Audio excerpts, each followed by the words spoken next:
আরজিকর কাণ্ডের প্রতিবাদে রাজ্য জুড়ে বিজেপির থানা ঘেরাও কর্মসূচি। বৃহস্পতিবার রাজ্য বিজেপির পক্ষ থেকে আরজিকরে অভয়া হত্যার প্রতিবাদে স্বাস্থ্য ভবন অভিযানের ডাক দেওয়া হয়েছিল। ভারতীয় জনতা পার্টির ওই অভিযানে রাজ্যের বিরোধী দলনেতা শুভেন্দু অধিকারীকে আটক করে গাড়িতে তোলে পুলিশ।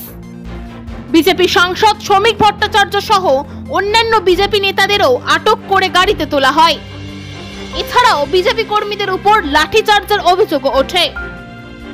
বৃহস্পতিবারই রাজ্য বিজেপির সভাপতি তথা কেন্দ্রীয় মন্ত্রী সুকান্ত মজুমদার এই ঘটনার প্রতিবাদে শুক্রবার গোটা রাজ্য জুড়ে থানা ঘেরাও কর্মসূচির ডাক দেন। সেই মতো আজ সকাল থেকেই বৃষ্টিকে উপেক্ষা করে পথে নামে গেরুয়া শিবিরের কর্মীরা। এদিন হাওড়ার দাসনগর থানার সামনে বিজেপি কর্মীরা বিক্ষোভ দেখান। এছাড়াও ডোমজুর থানার সামনে হাওড়া-আমতা রোড অবরোধ করে বিক্ষোভ দেখানো হয়।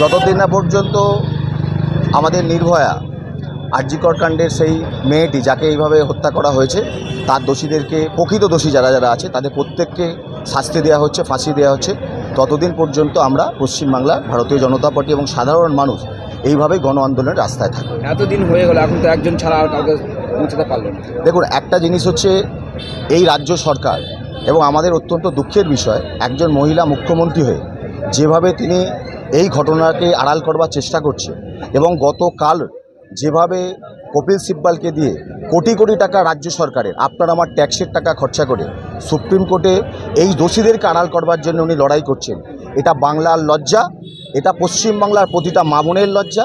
যারা গত 21-এর নির্বাচনে বাংলার গর্ব মেয়ে মমতা বলে যারা সমস্ত মেয়েরা ভোট দিয়েছিল মমতা বন্দ্যোপাধ্যায়কে, তারা সকলে মিলে আজকে রাজপথে নেমে বলছে বাংলার লজ্জা মমতা, ছি মমতা, ছি মমতা, ছি মমতা।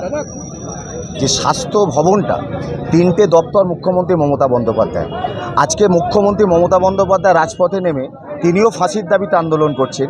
আর আমরা যখন সাধারণ মানুষের দাবিকে সামনে নিয়ে আমরা একই দাবিতে স্বাস্থ্য ভবনে আন্দোলন করতে যাচ্ছি, তখন এই পুলিশ, এই মমতা বন্দ্যোপাধ্যায়ের পুলিশ আমাদের লাঠি দিয়ে আমাদেরকে গ্রেপ্তার করে আমাদের কণ্ঠ রোধ করছে।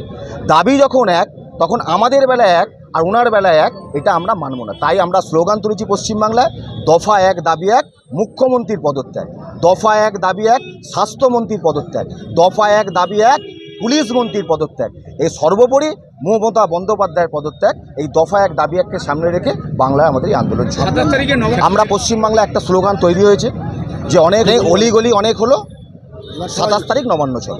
এই স্লোগানকে সামনে রেখে আমরা 27 তারিখ বাংলার আপামর জনসাধারণ, আবাল বৃদ্ধ বনিতা 8 থেকে 80 আমরা সবাই নবান্ন যাব এবং গণতান্ত্রিক অধিকারকে রক্ষা করার জন্য এবং ওই দোষীদের শাস্তির দাবিতে এবং মুখ্যমন্ত্রীর পদত্যাগের দাবিতে আমাদের সেই গণ আন্দোলন নবান্নতে চলবে।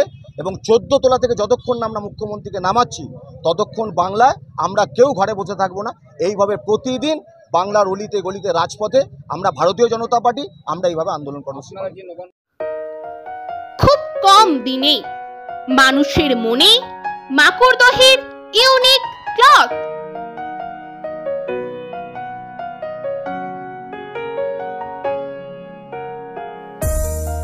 তাই পুজোর কেনাকাটা মানেই পোস্ট অফিস পাড়ার ইউনিক ক্লথ।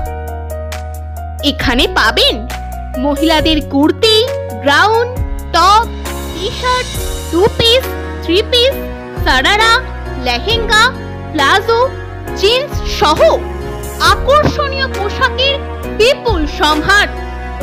এছাড়াও ছেলেদের শার্ট, টি-শার্ট, জিন্স ও ছোটদের অসংখ্য কালেকশন নিয়ে সেজে উঠেছে মাকড়দহের ইউনিক ক্লথ। পুজোর কেনাকাটায় থাকছে আকর্ষণীয় ছাড়। ঠিকানাটা তো জানেন, মাকড়দহ পোস্ট অফিস পাড়ায় পঞ্চায়েত অফিসের কাছে ইউনিক ক্লথ। ছোট হলেও ছোট নয়।